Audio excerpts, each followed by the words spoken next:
Good evening, everyone! Happy Tuesday evening! Sorry, di ako nakapagawa nung Sunday or nung Monday. Medyo naging busy those days. And lately, medyo interesting ang mga markets natin, especially this week. So, nung Monday, medyo quiet ang market kasi nga holiday sa Japan. And as you can see, wala naman tayong mga nakita mga major news except sa AUD, which is yung retail sales nila. Kaya lang, yung retail sales nila, even though na negative siya, it did not make any huge impact sa AUD. Alright? Kasi today is Tuesday, may mga tayong nagkaroon tayo ng mga some major news din, kamukha ng si President Lagarde or however you say her name. Meron siyang konting announcement tungkol sa European Bank. Pero she did not mention anything that has to do with the monetary policy. Parang ayaw niya munang galawin muna yung mga economic data. She's more on parang yung naging speech niya parang moral boosting ng mga people in Europe. Okay? And looking at the most important news is, di ko kasi napunod yung NZD kaninang maga, sobrang aga, 4 a.m. Pero I was able to check out yung AUD, Australian dollar. Ito yung pinaka-interesting currency natin this week kasi ang dami niyang major news. So starting today, anytime magkakaroon tayo ng monetary policy which talks about rate cuts or anything that has to do with rate cut or not cutting rate, yung mga ganyang news, very defining moment yan sa mga currency for either many days, many weeks, sometimes even months. Kasi, for example, last week, nagsalita ang Canada. And as you can notice, everyone, parang hindi yata ako nagparamdam last week. Kasi not only meron akong pinagdadaan ng mga life challenges, pero, medyo, kasi nga, it's hard to trade kung meron kang mga, other things that you're taking care of. Kaya for me, kung medyo busy ako on the life side, I try not to involve trading kasi it's hard to focus on trading kung meron pang inintinding mga bagay. And that is one of my biggest advice to our students na kung meron ka pinagdadaanan in life, do not trade kasi you will be losing decisions most of the time.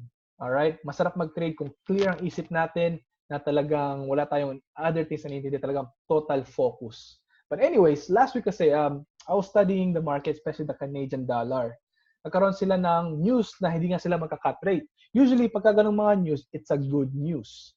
However, nagsalita yung pinaka-head nila sa Bank of Canada saying na hindi nga maganda yung outlook nila sa Canada although they've been a strong currency lately kasi hindi sila nagka-cut ng mga rates unlike yung mga other currencies. Pero sinabi nila na hindi maganda yung outlook, biglang bagsak. Ang daming nag-sell off ng Canadian dollar last week. Kasi iniisip ko lalakas yung Canada kasi hindi nga sila nag-cut ng rate. Pero nung na-miss ko yung news na yun, good thing hindi ako nag-trade. So na-miss ko yung big loss, which is a good sign. So, which is also good kasi nga meron niyang, a little bit of problems in life. Kaya buti na, hindi ko pinagsabay. Otherwise, I would have lost a lot of money. Not good, di ba? But anyways, let's focus on this week. I mentioned earlier, meron nga tayong RBA statement kanina and it talked about sa mangyayari sa Australian dollar. Kasi in the previous months, yung Australian dollar, sinasabi nila na magka-cut rate nga daw sila. Actually, nakatatlong cut rate na siya in the past few months. And kaya nga, it made it one of the weakest currency lately. Pero this time, parang mukhang lumalabad siya kasi hindi sila nag-cut ng rate. And from what they said sa statement na yun, they may not cut rate again for next month, which is, this could be a turning point sa AUD. So sa mga swing traders natin, pwede tayong mag-long dyan. Okay? So, but we will see. Kasi we have another statement sa Friday. Another final review. Kasi this time, they're gonna check yung mga numbers, yung mga economic data nila, and they're gonna make one final announcement kung saan ba sila. Kasi when it comes to mga monetary policy na yan, when it comes to involving the bank speeches, meron silang tinatawag na two terms, either hawkish or dovish. Pagka kasi hawkish, isabihin maganda kasi it's gonna soar. Kasi ganun ng mga hawk, di ba? Mga ibon na hawk, they soar high. Pagka kasi dove, they like to, dive. Parang it's gonna dive down. So, ngayon, yung statement nila nung kanina, medyo hindi masabing either purely hawkish, although may mga sanaling maganda, pero may parang binabawi naman ng mga other negative news. So parang medyo nag-aalangan rin tayo sa AUD. Pero here's the thing. Meron akong malabasang news sa other website talking about yung China is having a deal with US. Ito kasi, when it comes to China and AUD, ang relationship nila, pagka lumalakas si China, na-apektuhan si AUD dyan in a good way. So pagka gumanda news sa trade wars, good kay AUD kasi they're both, si AUD kasi ang very nagre-realize sa may economic data ng China. I think most of their manufacturers or yung mga ini-import nila ay galing China. Kaya something to keep in mind sa mga fellow traders natin na, you know, who's interested more on the fundamental side. But anyways, let's take a look at what happened today. Konti naman tayo mga major news masyado. Nothing on the European side except sa GBP. Meron tayong medium news sa may services PMI nila, and which was good. Kaya kanina medyo lumakas yung GBP. Pero as of the moment, GBP, dahil sa Brexit, dahil sa may uncertainty ng Brexit, is causing it to become a weak currency again. Pero pagka ganun, since naman sabi nila next month pa naman yung re-election na sinasabi nila, one thing to keep in mind is baka maging ano sila ngayon, economic data focused na currency. Kasi lately, nung sobrang daming meeting ni Boris, yung prime minister nila, all they talk about is yung mga politics. Pero yung mga politics na yun is what drives the currency. Pero since quiet ngayon ang politics niya, this time it might rely on sa mga economic data. Kasi dati na ini-ignore nila yung mga economic data. Pero ngayon, babawi yan. So, be careful when it comes to trading mga yung GBP. Canada mga ngayon, meron tayong news na trade balance. Okay? So, Canada last week, sobrang hina. This week, baka bumawi kasi ang Canada links sa oil. And pagka malakas ang oil, medyo tumutulong yan sa Canada. Kasi that's one of their top commodities, oil. Okay?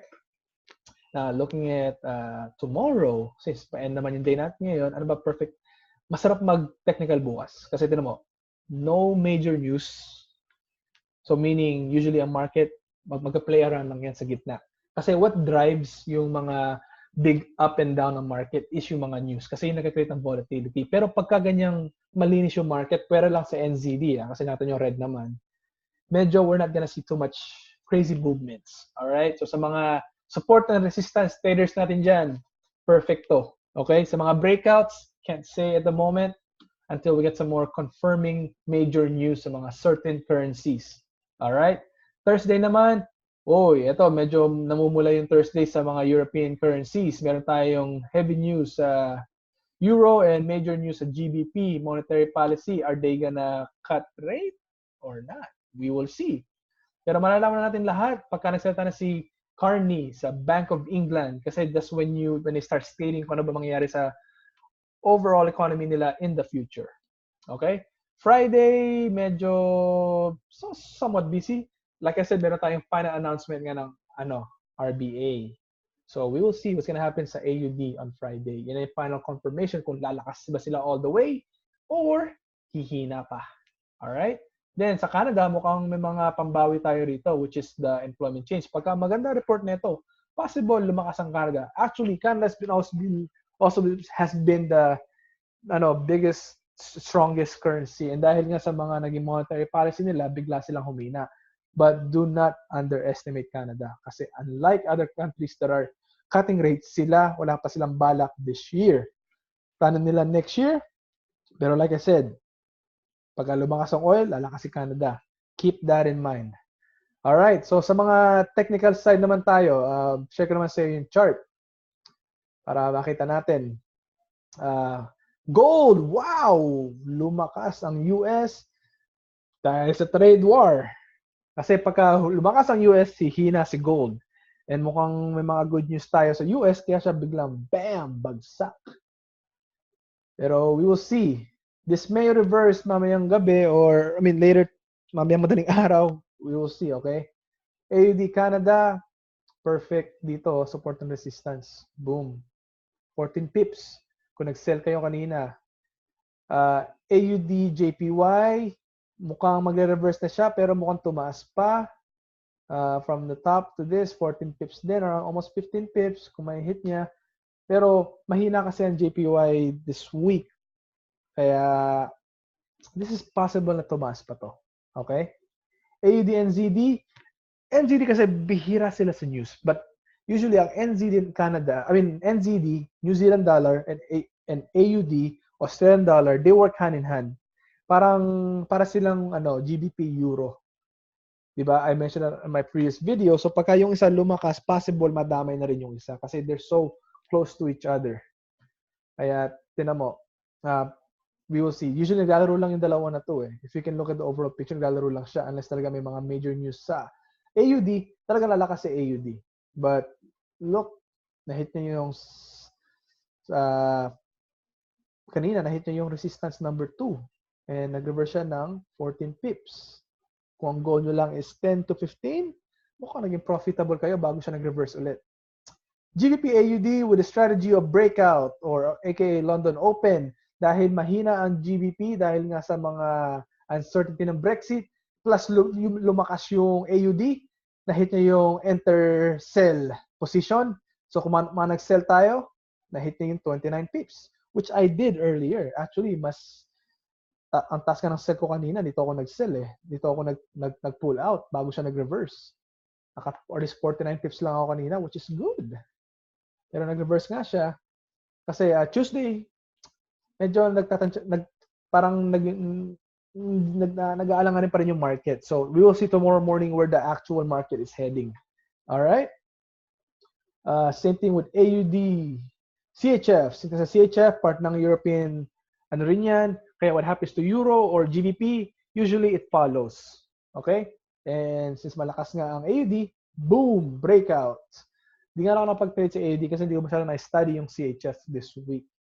Alright? Pero Euro AUD, same scenario. Malakas AUD, nag-breakout siya. Boom! 24 pips. Sa mga London openers strategies natin dyan, mga bootcampers. And then GBP, NZD, ito, bumaba nga siya pero nag-reverse kasi ang NZD medyo wala pa silang mga major news pero malalaman natin bukas what's gonna happen to NZD. Okay? And bunch of other pairs na I'm not gonna talk about now kasi medyo marami na ako nasabi. So, Koyo, if you guys have any your own forecast, always comment down below. But my forecast for this week is definitely malakas ang AUD given na yan. Dahil nga sa last week's monetary policy, usually mga ganung policy, it carries over to the next week unless may mga news tayo this coming week na kayang palakasin yung pinahina nilang currency last week. Pero since wala naman tayo mga too much major news, actually sa Canada, baka bumawi Canada pagka maganda yung unemployment nila. Baka lumakas ulit ang Canada. But we will see. As of now, kung wala pa tayong data, medyo mahina pa siya. Same thing with JPY. Mukhang wala namang mga major news this week for JPY. But always be careful with JPY. Yan kasi is a safe haven currency. Bumagsak man siya, mag-cut man sila ng rate, don't expect for the JPY to crash. Ang safe haven is pagka bumagsak yung mga other currencies sa puputang investors, yen, Japanese yen. So be careful when it comes to shorting yung mga yen currency pairs. Okay? So, best way to approach this week, technically, if you want to do support and resistance, definitely I would suggest Canada JPY kasi para silang mahina. They may play around, saan ba yung Canada JPY pair natin? Temo, parang lumakas yung Canada dahil nga sa oil. Pero, pagka mamaya, this may reverse all the way down. Okay? Kasi para silang mahina, so this can go up and down, up and down. Alright? If you want to trade the support and resistance, CAD JPY or AUD NZD. Kasi AUD and NZD para silang malakas. So they're gonna probably play around up and down. Now, it comes to breakout, GBP AUD, perfect yan. Kasi pagka mayroon pa tayong mga good news tomorrow sa AUD or good news sa oil, sa trade war, possible ito, puro pababa. Alright? Puro pa sell. Okay? So, ladies and gentlemen, that's my weekly forecast for this week. And like I said, if you have any more questions, just comment down below. I'll try to answer it if I have time. Kasi when it comes to trading, talagang I try to focus on my trades. So, sorry sa mga tao kong, mga viewers natin na hindi ko na nasagot ang mga questions. But don't worry, we have admins sa group that can help you if you have any concerns. All right? So also this week, I'll be seeing our students. Quezon City. We're gonna be visiting Quezon City this end of the week for our boot camp, our second batch boot camp sa Quezon City. So excited to share some knowledge with our students, and hopefully you guys learn a lot of new knowledges. Okay? So happy trading and stay profitable, everyone. Have a good evening.